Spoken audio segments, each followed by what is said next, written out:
Hey girls, I want to talk about the 7 different types of narcissistic behavior. So this is from just over the internet. I'm just going to read up first the signs and then we can talk about it. So the first one is overt narcissism. Signs can be self-obsessed, entitled, preoccupied with status, wealth, or other external forms of validation, cars, watches, clothes, what they wear. To have an unjust or grandiose self-image and respond poorly to criticism. Many other people can have these signs, so it doesn't mean necessarily that somebody is narcissistic, but if you have all these signs, that's quite possible. They might also struggle to notice the faults in their behaviors, be focused on specific personal features, direct tie their self-worth to their physical attractiveness. So for example, my ex used to take 3,000 pictures on a trip to Rome about himself, and he had 2 pictures with me. And when I was asking, I was like, listen, because I didn't know what does it mean narcissistic at the time. I just knew that this was not normal, and I was like calling him out. I was like, listen, you made 3,000 pictures of yourself, like, oh, look at me here with my Ray-Ban, and I was like, we had 2 pictures of ourselves, don't you find it a bit unbalanced? And he was just laughing. He was like, ha ha ha ha ha. He was like, so that's such a typical response. The next one is covert narcissism. So,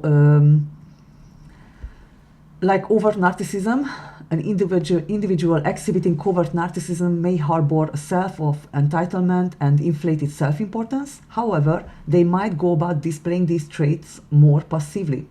This can be seen with certain types of individuals with narcissistic traits, like those whose narcissism is defined by spirituality. Recognizing covert narcissism may be challenging, as these individuals might paint themselves as the ones impacted in situations where they have acted out against someone else. These individuals may engage in shaming, blaming, and manipulating those around them for the sake of receiving validation and attention.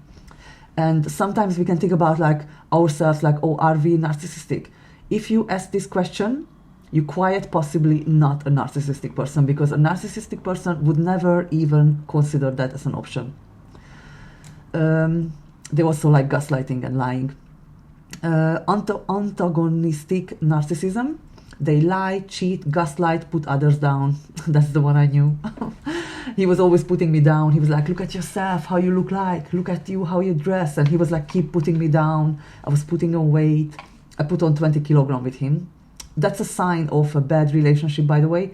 If you look worse than before you got in, that means you are not in the right place. So, just get out of there as soon as possible, because it's not going to change. So with narcissistic people, you cannot wait for the better. You cannot earn their love, because love shouldn't be earned.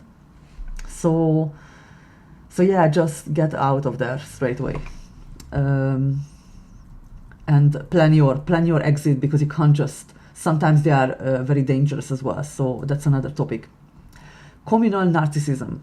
Like covert narcissism, someone displaying traits of communal narcissism may not appear to exhibit obvious narcissistic traits.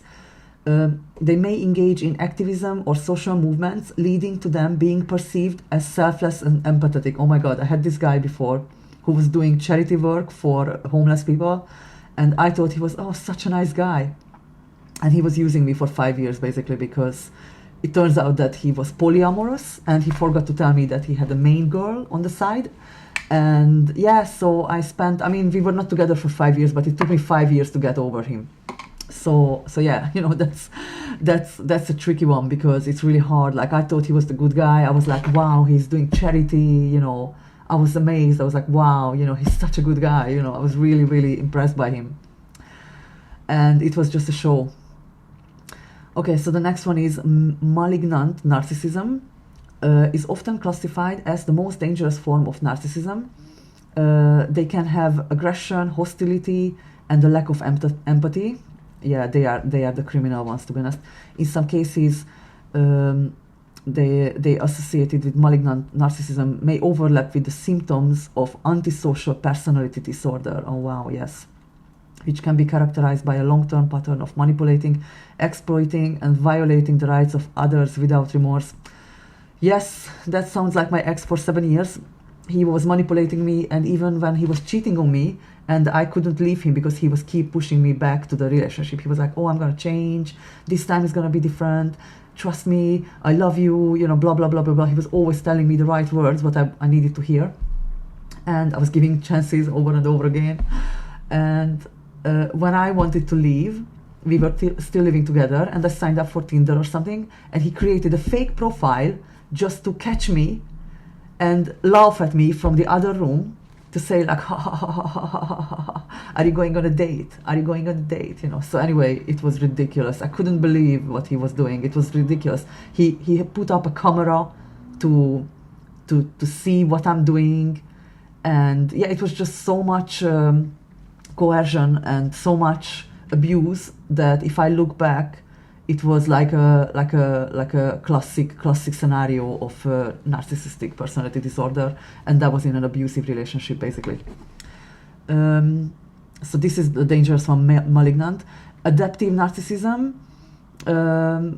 they may exist alongside other narcissistic classifications such as covert or communal narcissism.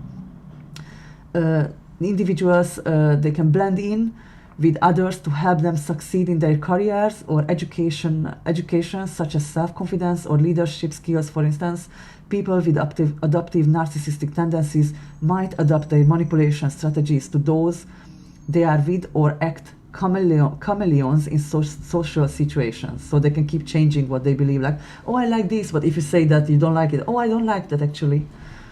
So yeah, they can be really tricky. I met with a girl once who was kind of love bombing me, and she was giving me gifts and stuff, and you know, she like really spoiled me. I was like, wow, you know, she's really friendly. And it turns out that she wanted my music collection, and yeah, it just reminds of her, because she was like very like, you know, materialistic and after things, and she was very manipulative. If I think back, I thought we just want to be friends, to be honest. And she wanted, you know, my talent, because she didn't have the talent. She wanted to get mine. So anyway, male adaptive narcissism is the next one. Coexist alongside other narcissistic traits. Tends to negatively affect the person exhibiting the traits, often leading to poor interpersonal or peer relationships due to aggressive, hostile, and condescending behaviors. Other types of narcissism may include generational narcissism, entitled narcissism, benign narcissism, and somatic narcissism. Wow, so many types. So just look these up. You can use the internet to get some help on this, and yeah, I highly recommend you to be prepared, because the more you prepare yourself, the less time you're wasting on these people. So you can see from the way they treating you, the way they treating others. If they too pushy, that's a sign already. If they want to be your friend so much, if they want to be your lover so much, if they want to move in together straight away, if they want to get married straight away, if they want you to move in with them, because that can mean that you are financially leaning on them, and they can manipulate with that. You know, they can be like, oh, you know, you live in my house, you can live with my terms now. So be careful with that. A big age difference is a red flag, because as I said, the older they get, for example, my ex is now, he was born in 76, so anyway, he's older now, 6 years older than me, so he's 50 years old now this year.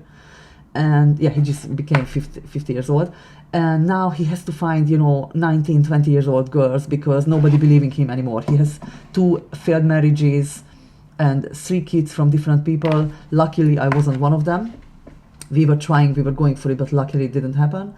And yeah, so all I can say is watch out for these kind of like older dudes who trying to say like, oh, you're such a young pretty girl, I'm sure you wouldn't, you know, want a guy like me. You know, they know exactly what you want to hear, and they using reverse psychological tactics as well. So watch out for that. And yeah, so grandiose gestures. When it's too good to be true, it's usually not true. And people who just seem so nice, they're too nice. They're like, oh my God, they're good looking, they're nice, they, you know, everything. So why are they alone? You know, why are they alone? So yeah, these are the signs to watch out for, but let me know if you have any more signs. And yeah, I'm gonna talk about more of this narcissistic abuse, because I was enduring it for 7 years. I put on 20 kilograms. I wasn't looking myself at all. I was really in a bad shape, you know, dressing bad as well, because he was just putting me down each time. And the final straw was for me at the end. Like, we had like many fights, you know, but I remember I was like, one day I woke up and I was like, you know what? He's not gonna ruin one more day of my life. And that was the end of it for me. I was like, you know what? That's it. So I'm out of here. But it's really fuzzy when you are in this relationship. So even if they can be verbally abusive, you can be like, you know, trying to take their sides. Like, oh, his father died. Oh, he got divorced. Oh, whatever, his family, you know. There was always something which I found in his defense. Why is he behaving that way? So I was trying to cover for him, you know. It's ridiculous. And my friends were like, listen, like, you know, he's like this and that. And I was like, oh no, he's a good guy sometimes, you know. And sometimes it's not good enough. He should be a good guy all the time. So yeah, that's my overall experience.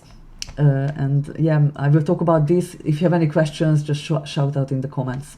See you in the next one. Bye.